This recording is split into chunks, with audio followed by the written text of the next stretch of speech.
जो मन का है तो ईश, पर अगर मन को नहीं जीत पाता है, नहीं संयम में रख पाता है, तो कैसे मन के हाथों वो चलाया जाता है। मन उसको गुलाम भी बना देता है, मन उसको बीमार भी कर देता है, मन उसको दुखी भी कर देता है। तरह तरह के अवगुण दिखा के, दोष दिखा के किसी से दूर भी कर देता है, और वहीं पर किसी की भलाई, गुण, कृपा दिखा के निकटता भी दे देता है, मित्रता भी करा देता है। इस मन की शक्ति अनंत है। मन के हारे हार है, मन के जीते जीत। राजा को जब पता चला पड़ोसी राजा ने उसके देश के ऊपर आक्रमण किया है, तो राजा उस पड़ोसी राजा की ताकत को जान के, जैसे ही पता चला वो इतना कमजोर हो गया कि मैं इसके साथ युद्ध नहीं करूंगा, ये तो बहुत शक्तिशाली है। उसने अभी मन में विचार किया ही था, रानी को आके बोलने लगा, तुम्हें पता है कितनी बुरी खबर है? रानी ने पूछा, क्या? कि हमारे पड़ोसी राजा ने हमारे ऊपर आक्रमण करने की घोषणा की है, आक्रमण कर रहा है, आक्रमण करेगा। रानी ने मुंह लटका के बोला, मैंने तो इससे भी ज्यादा बुरी खबर सुनी है।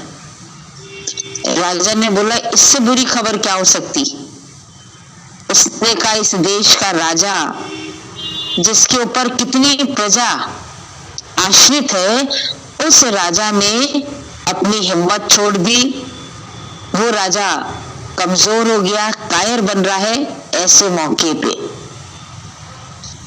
क्योंकि वो जान गई थी कि राजा के अंदर में उसके प्रति डर का भाव है। अब जैसे उसने बात सुनी तो उसको जोश आ गया, बोला, नहीं नहीं, मैं क्यों कायर हूं, मैं क्यों कमजोर हूं?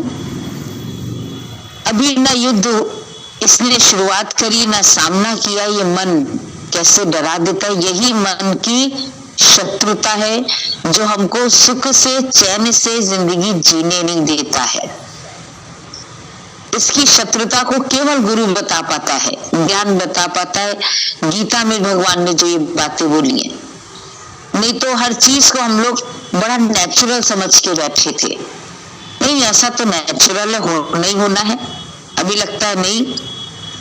आज कितनी बीमारियों से आप सबका भी अनुभव होगा। कितने लोगों ने बताया, हमारे सामने भी एक बार किसी शहर से कोई आई थी, उसको कैंसर डायग्नोज हुआ था, मन दुखी था, परेशान था। किसी ने सत्संग बताया, सत्संग में आने लगी। 3-4 महीने सत्संग आई, उधर उसका इलाज चल रहा था। जब डॉक्टर के पास फिर गई, इलाज तो चल ही रहा था रूटीन चेकअप को के लिए, तो डॉक्टर कहता है, आपने किसी दूसरे डॉक्टर को भी लिया है क्या? किसी दूसरे डॉक्टर का भी इलाज चल रहा है? उसने कहा, नहीं। बोला, अब तो लग ही नहीं रहा आपकी ऐसी बीमारी है भी, ये तो एक चमत्कार लग रहा है। तब उसने कहा कि डॉक्टर, शारीरिक तो नहीं, पर हाँ, मैंने सत्संग जरूर ज्वाइन किया है, ये उसी का परिणाम हो सकता है कि अब मैं बहुत खुश रहती हूँ। तो सुन के लगा, हमने कहा, देखो कैसे भयानक रोगों से भी अगर आपकी सोच अच्छी है, यही मित्रवत है। जैसे मित्र हमेशा आपके सुख के बारे में सोचेगा, जो सच्चा मित्र है, अच्छा मित्र है, वो सोचेगा मैं भी आगे बढ़ूं, मेरे संग साथी भी आगे बढ़े, जो सच्चे मित्र हैं। तो मन भी कब मित्रवत होता है? जब आप जीवन में किसी अच्छे लोगों का संग करते हैं और जो कल्याण के मार्ग में आपकी मदद करता है, ये मन सहयोगी है, साथी है, यही मन की मित्रता है। जिसने जान लिया है कि भगवान के अलावा, गुरु के अलावा, ज्ञान के अलावा कहीं शांति नहीं है, कहीं चैन करार नहीं है, कहीं सुख नहीं है, तो आने वाली परिस्थितियों को भी कौन पीछे कर पाता है? आपका मन। क्योंकि जो चीज आपको अच्छी लगती है वो हर तरह की कीमत चुका के आप उसको हासिल करना चाहते हो। पसंद आ गई, बस दिल आ गया, चाहे वो घर हो, चाहे वो कोई पदार्थ हो, चाहे घोड़ा गाड़ी हो, चाहे किसी शहर में आपका जाने का मन हो, किसी चीज को खरीदने का मन हो, आप धीरे धीरे कोशिश करते हो और जब खरीद लेते हो तो लगता है वाह मजा आ गया। तो उसमें सबसे टॉप पर कौन है? टॉप पर है मन। मन को जब वो चीज अच्छी लगी, वो व्यक्ति अच्छा लगा, वो माहौल अच्छा लगा, तब मन उस तरफ खींचने लगा और फिर जितनी जितनी जरूरत थी उसके लिए मन ही तैयार हुआ। मेहनत भी कर लेगा, पैसा कमा भी लेगा, बचा भी लेगा युक्तियों से, और वो अपनी बात को पूरा कर लेगा। तो जब ये रस आवे, मन को भी जब शांति पसंद आए, जब भक्ति पसंद आए, जब भजन पसंद आए, जब ये माहौल पसंद आए, तब ये मन सब बातों को, परेशानियों को, उलझनों को, हर प्रकार की रुकावटों को परे करके ये मन आगे बढ़ जाता है। और यही इसका मित्रवत व्यवहार है। रोकने से रोकने की ताकत बढ़ती है, जीतने की खुशी बढ़ती है, उमंग उत्साह बढ़ता है। तो जो जितेंद्रिय है, जिसने अपने मन को, और जिसका मन कंट्रोल है, उसी का शरीर भी कंट्रोल होगा, उसी की इंद्रियां भी कंट्रोल होंगी। पहले मन का अनुशासित होना बहुत जरूरी है। इसीलिए जो भगवान ने शुरुआत करी है 6ठे अध्याय की,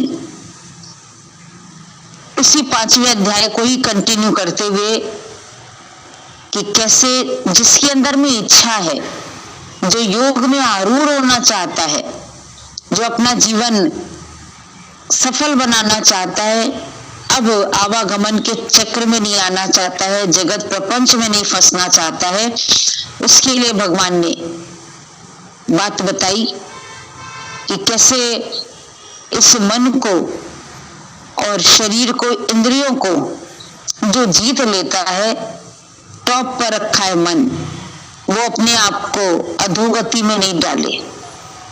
अधोगति इंसान मतलब कहीं का भी नहीं रहा, पर ज्ञान से आपकी सदगति होती है और इसको देने वाला होता है गुरु।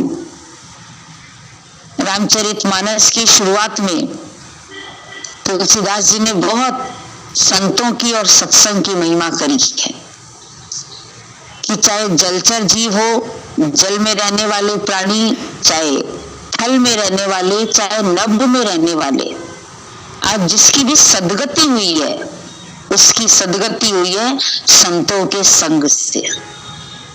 जिसकी भी सदगति हुई है, बिन सत्संग विवेक न होई, राम कृपा बिन सुलभ न सोई। राम की कृपा होती है, अब मोह भरोसा न मनता, बिनु हरि कृपा मिले नहीं संता। विभीषण बोल रहे हैं, अब मेरे को विश्वास हो गया कि परमात्मा की कृपा के बिना, हनुमान जी उनसे मिले हैं, कि ये संत समागम संभव नहीं हो सकता। और ये सच है। आप लोगों को जो बहुत साधारण सा ये सत्संग लगता है, ये साधारण नहीं है, इसमें बहुत निराकार साकार की कृपा है हम सबके ऊपर। जो हम बैठ पाते हैं, हम सुन पाते हैं, हम सुना पाते हैं, ये ईश्वर की कृपा है, जिसने हमारे सारे हालात अनुकूल किए हुए हैं। कभी विचार करके देखें, शरीर ठीक नहीं है तो नहीं हो सकता, पर अगर उसमें भी मन आपका चुस्त है, संयमी है, तब शरीर को भी जैसे तैसे शरीर को भी ये बैठा लेगा। हालात सही है, कई समय आपके पास कोई ऐसा अर्जेंट काम नहीं है कि आपको छोड़ के जाना पड़े, तो ये सब कृपाएं हैं कि नहीं, इसकी तरफ गुरु हमारा ध्यान लेकर जाता है कि पूरे ब्रह्मांड में सबके शुक्राने मानो, जड़ चेतन के शुक्राने मानो, शरीर के शुक्राने मानो, मन के शुक्राने मानो, घर वालों के शुक्राने मानो, वक्त के शुक्राने मानो। धन्यवाद से तुम्हारे अंदर की खुशियां आबाद रहती हैं, सकारात्मकता आबाद रहती है, ऊर्जा तुम्हारी सशक्त रहती है, अच्छा सा लगता है।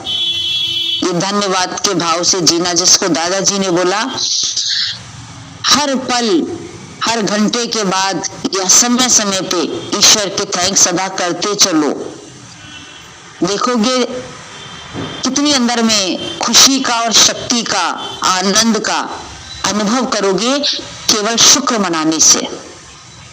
और फिक्र करने से मन में शोक, चिंताएं, नेगेटिविटी, हर समय खिन्नता, विक्षेपता तुमको घेरे रहेंगी। तो मन का